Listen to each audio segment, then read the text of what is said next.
May 25 Sunday UPSC preliminary exam എഴുതാൻ പോകുന്ന aspirants നിർബന്ധമായും അറിഞ്ഞിരിക്കേണ്ട വളരെ ഇമ്പോർട്ടൻ്റ് ആയിട്ടുള്ള കുറച്ച് കാര്യങ്ങൾ. ഒന്ന്, നിങ്ങൾ ഹാൾ ടിക്കറ്റ് ഡൗൺലോഡ് ചെയ്ത് ഫോണിലോ മെയിലിലോ എവിടെയെങ്കിലും ഒന്ന് സേഫ് ആയിട്ട് സൂക്ഷിച്ച് വെക്കുക. പ്രിൻ്റ് എടുക്കുമ്പോൾ ഒരു 2 കോപ്പിയെങ്കിലും പ്രിൻ്റ് എടുത്ത് വെക്കുക. സേഫ്റ്റിക്ക് വേണ്ടിയിട്ടാണ് 2 എണ്ണം എടുക്കണം എന്ന് പറയുന്നത്. ഒരെണ്ണം മാത്രമേ നമുക്ക് എക്സാമിന് ആവശ്യമുള്ളൂ. ഒരെണ്ണം നിങ്ങൾ സേഫ് ആയിട്ട് നിങ്ങളുടെ ബാഗിലോ മറ്റോ വെക്കുക. ഒരു ഹാൾ ടിക്കറ്റ് നമുക്ക് എന്തെങ്കിലും കാരണവശാൽ മിസ്സായി പോയാലും പാനിക് ആവേണ്ട ഒരു സിറ്റുവേഷൻ വരാതിരിക്കാനാണ്. എക്സാമിന് പോകുമ്പോൾ എന്തൊക്കെ കാര്യങ്ങളാണ് നിങ്ങൾ കയ്യിൽ കരുതേണ്ടത്? ഹാൾ ടിക്കറ്റ് നിർബന്ധമാണ്. ഏത് ID പ്രൂഫ് വെച്ചിട്ടാണോ നിങ്ങൾ എക്സാമിന് അപ്ലൈ ചെയ്തിരിക്കുന്നത് ആ ID പ്രൂഫിൻ്റെ ഒറിജിനൽ കോപ്പി നിങ്ങൾ കൊണ്ടുപോകണം. 2 ball point pen, black colour ball point pen മാത്രമേ അലൗഡ് ആയിട്ടുള്ളൂ. ജെൽ പെന്നോ അല്ലെങ്കിൽ ഫൗണ്ടൻ പെന്നോ അതൊന്നും പറ്റില്ല. മിനിമം 2 എണ്ണെങ്കിലും കൊണ്ടുപോകാം. ഒരെണ്ണം വർക്ക് ചെയ്തില്ലെങ്കിൽ യൂസ് ചെയ്യാൻ വേണ്ടി 2 എണ്ണെങ്കിലും മിനിമം കൊണ്ടുപോകാം. ബ്ലാക്ക് കളർ പെന്ന് തന്നെ കൊണ്ടുപോകണം.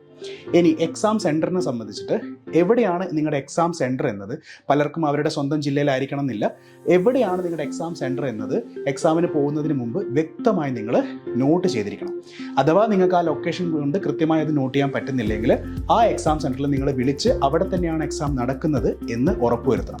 ഇനി അവിടെ കോൺടാക്ട് ചെയ്തിട്ട് നിങ്ങൾക്ക് റീച്ച് ചെയ്യാൻ പറ്റുന്നില്ലെങ്കിൽ ആ ജില്ലയിലെ കളക്ടറേറ്റിലോ SP ഓഫീസിലോ അല്ലെങ്കിൽ ആ പരിധിയിൽ വരുന്ന പോലീസ് സ്റ്റേഷനിലോ വിളിച്ചിട്ട് നിങ്ങൾക്ക് ആ എക്സാം സെൻറ്റർ ലൊക്കേഷൻ എവിടെയാണ് എന്ന് കൃത്യമായിട്ട് ഉറപ്പിക്കാൻ പറ്റണം.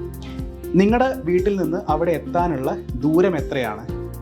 ലൈക്ക് അന്നത്തെ ദിവസമാണ് നിങ്ങൾ പോകുന്നതെങ്കിൽ റെയിൽവേ സ്റ്റേഷനോ ബസ് സ്റ്റാൻഡിൽ ആ സെൻറ്ററിലേക്ക് എത്താനുള്ള ദൂരം എത്രയാണെന്നൊക്കെ കൃത്യമായി കാൽക്കുലേറ്റ് ചെയ്ത് ഒരല്പം നേരത്തെ തന്നെ നിങ്ങൾ എക്സാമിന് വേണ്ടിയിട്ട് ഇറങ്ങണം. 9:30 ആദ്യത്തെ എക്സാം സ്റ്റാർട്ട് ചെയ്യുന്നത്.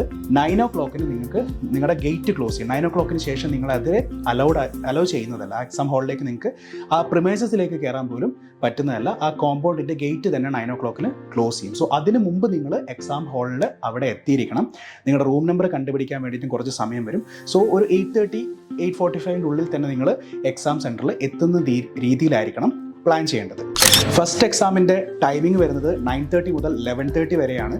സെക്കൻഡ് എക്സാം വരുന്നത് 2:30 സോ സെക്കൻഡ് എക്സാമിൻ്റെ ഗേറ്റ് ക്ലോസ് ചെയ്യുന്നത് 2 o'clock 11:30 മുതൽ 2 o'clock വരെയുള്ള സമയം നിങ്ങൾക്ക് ലഞ്ചിനും കാര്യങ്ങൾക്കും വേണ്ടിയിട്ട് ഫ്രീ ടൈമാണ് കിട്ടുന്നത്. സോ ഒരു കാര്യം നിർബന്ധമായിട്ടും ഉറപ്പിക്കുക, നിങ്ങൾ പുറത്തുനിന്നാണ് ഭക്ഷണം കഴിക്കുന്നതെങ്കിൽ ഹെവി ഫുഡ് കഴിക്കാതിരിക്കുക. അത് നിങ്ങളുടെ സെക്കൻഡ് CSAT എക്സാമിൻ്റെ ആ ഒരു എഫിഷ്യൻസിനെ ബാധിക്കാൻ സാധ്യതയുണ്ട്. വളരെ ഹൈജീനിക് ആയിട്ടുള്ള സ്ഥലങ്ങളിൽ നിന്ന് മാത്രം ഭക്ഷണം കഴിക്കുക. നന്നായിട്ട് റെസ്റ്റ് എടുക്കുക. ഈ 2 എക്സാമിൻ്റെ ഇടയിലുള്ള ഉച്ചക്കത്തെ സമയത്ത് റെസ്റ്റ് എടുക്കുക. എക്സോസ്റ്റഡ് ആവാതിരിക്കുക. ഒബ്ജക്റ്റീവ് ടൈപ്പ് എക്സാമാണ്. OMRൽ നമ്മൾ ബബിൾ ചെയ്തിട്ടാണ് നമ്മുടെ ആൻസേഴ്സ് റെസ്പോൺസ് മാർക്ക് ചെയ്യേണ്ടത്. സോ OMR ഫില്ല് ചെയ്യുന്ന സമയത്ത് നമ്മുടെ രജിസ്റ്റർ നമ്പർ, എക്സാം സെൻറ്റർ ഇതൊക്കെ നമ്മൾ ഫില്ല് ചെയ്യുന്ന സമയത്ത് എക്സാമിനേഷൻ കോഡ്, പേപ്പർ കോഡൊക്കെ ഫില്ല് ചെയ്യുന്ന സമയത്ത് വളരെയധികം ശ്രദ്ധിച്ച് മാത്രം ഫില്ല് ചെയ്യുക.